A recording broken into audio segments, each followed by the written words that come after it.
एक बार की बात है, चंदनपुर नामक शहर में दिनेश और उसकी पत्नी प्रेमवती रहते थे। वह लोग अकेले नहीं रहते थे, उनका नौकर भोला भी उनके साथ रहता था। दिनेश का छोटा भाई रमेश बाहर पढ़ाई करने के लिए गया था। वह भी कुछ दिनों में वापस आने वाला था, क्योंकि उसकी पढ़ाई भी पूरी हो गई थी। कुछ दिन यूं ही बीत गए। रमेश वापस आ गया। दिनेश ने सोचा कि यह मेरा छोटा भाई है, पढ़ाई करके वापस आया है, क्यों ना इसे अपने धंधे में लगवा लूं। मेरा धंधा तो वैसे भी ऐसा है, गहने यहाँ भेजना वहाँ भेजना। उसने यह बात अपनी पत्नी प्रेमवती को बताई। वह बहुत खुश हो गई। उसने बोला, हाँ, ये एकदम सही फैसला है, आपको ऐसा ही करना चाहिए। दिनेश ने अपने भाई को अपने काम में शामिल कर लिया। वह उसे सब चीज़ बताता कि ये गहने यहाँ रखे हैं, ये पैसे हमने यहाँ रखे हैं। उसका भाई बहुत लालची था।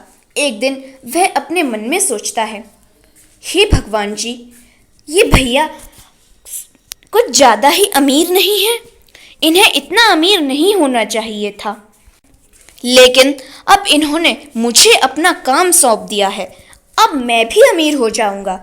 इनके गहने चुरा चुरा कर उन्हें बेचा करूंगा, फिर मैं भी अमीर हो जाऊंगा। ऐसे ही वह सोच के सो गया। अगले दिन उनके घर से गहने चोरी हो गए। वह लोग बैठे हुए थे। प्रेमवती बोली, ऐसे कैसे हमारे घर में से गहने चोरी हो सकते हैं? वह तो बहुत कीमती गहने थे। कौन हो सकता है जो उन गहनों को चुराएगा? रमेश ने बोला, भाभी, हम सब तो एक परिवार हैं, क्या पता ये गहने इस भोला ने चुराए हों। तो प्रेमवती बोली, नहीं नहीं देवर जी, ऐसा नहीं हो सकता। वह हमारे घर में कितने सालों से काम कर रहा है, इतने सालों से उसने कुछ नहीं चुराया, तो अब वो क्या ही चुराएगा। तो रमेश बोला, भाभी, आप बहुत भोली हो, आप ऐसे नौकरों को नहीं जानती हो।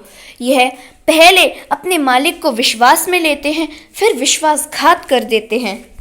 वह लोग रमेश की बातों में आ जाते हैं और भोला से पूछते हैं, भोला, क्या तुमने हमारे गहने चुराए हैं? तो भोला बोलता है, नहीं नहीं मालिक, हमने गहने नहीं चुराए। हम गहने चुरा कर क्या ही करेंगे? आप जितना हमें देते हैं उतने में हमारे घर का गुजारा चल जाता है, फिर हम गहने चुराएंगे क्यों? लेकिन वह लोग भोला की बात पे नहीं मानते। एक दिन वह लोग बात कर रहे होते हैं कि प्रेमवती से उसका पति दिनेश कहता है, प्रेमवती, माँ ने जो तुम्हें बक्सा दिया था वह एक बहुत ही मजबूत बक्सा है। अगर उसमें हम अपने गहने रखें तो उसे कोई खोल नहीं सकता, ना उसको तोड़ सकता है, ना उसका ताला तोड़ सकता है। यह सब बातें रमेश पीछे कमरे में छुप के सुन रहा होता है। रमेश ने मन में सोचा, अच्छा, तो ये लोग चोर को पकड़ने की योजना बना रहे हैं, लेकिन मैं भी रमेश हूँ, ऐसे हाथ नहीं आऊँगा।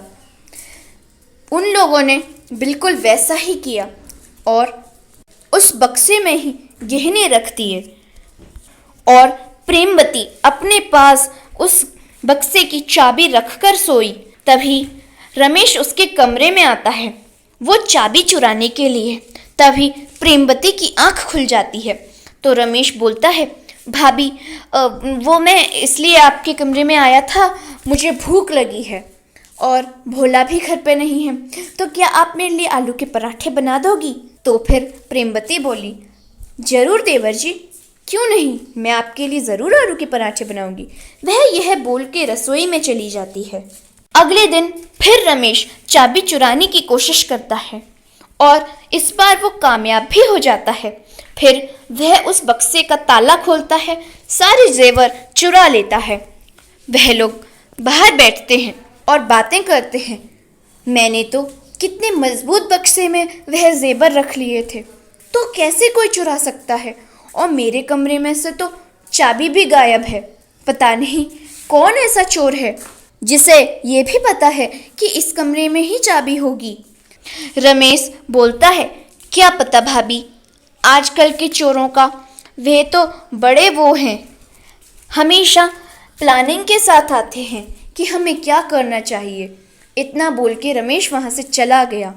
प्रेमवती ने दिनेश से बोला, मेरे पास एक उपाय है, क्यों ना मैं इस चोर का पता लगाऊं। दिनेश ने बोला, क्या तुम ऐसा कर सकती हो? तो जरूर करो, हमें उस चोर का पता अवश्य लगाना चाहिए। उसने हमारे इतने महंगे जेवर चुराए हैं। वह साधु बाबा के पास गई और उनसे पोटलियां लेकर आई और वह पोटलियां उसने सबको दी और बोला, इस पोटली में सोने के सिक्के हैं। जिस किसी ने भी वह जेवर चुराए होंगे उसके सोने के सिक्के पत्थर में बदल जाएंगे। यह बात सुनकर रमेश अपने कमरे में चला गया और मन में सोचा, ये क्या तरीका है चोर को पकड़ने का? इससे तो मैं पकड़ा जाऊंगा। एक काम करता हूँ, मैं अपनी पोटली में सोने के सिक्के भर देता हूँ। वह अपनी पोटली में सोने के सिक्के भर देता है। फिर अगले दिन वह सब लोग जब पोटली खोलते हैं तब उसमें उन सबकी में से सिर्फ रमेश की पोटली में ही सोने के सिक्के होते हैं।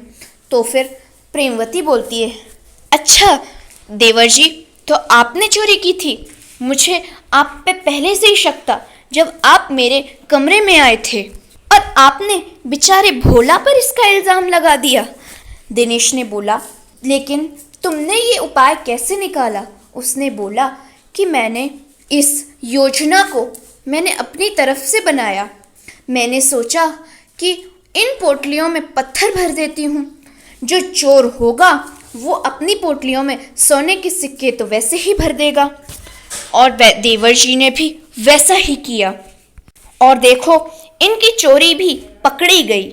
उन लोगों ने भोला से माफ़ी मांगी और रमेश को अपने घर से निकाल दिया। दोस्तों, कैसी लगी आपको हमारी चतुर पत्नी की कहानी? हमें कमेंट बॉक्स में कमेंट करके ज़रूर बताएं। साथ ही हमारे चैनल को सब्सक्राइब करें, बेल आइकन पे क्लिक करना ना भूलें, जिससे हमारे वीडियोस की नोटिफिकेशन आपको मिलती रहे। धन्यवाद दोस्तों।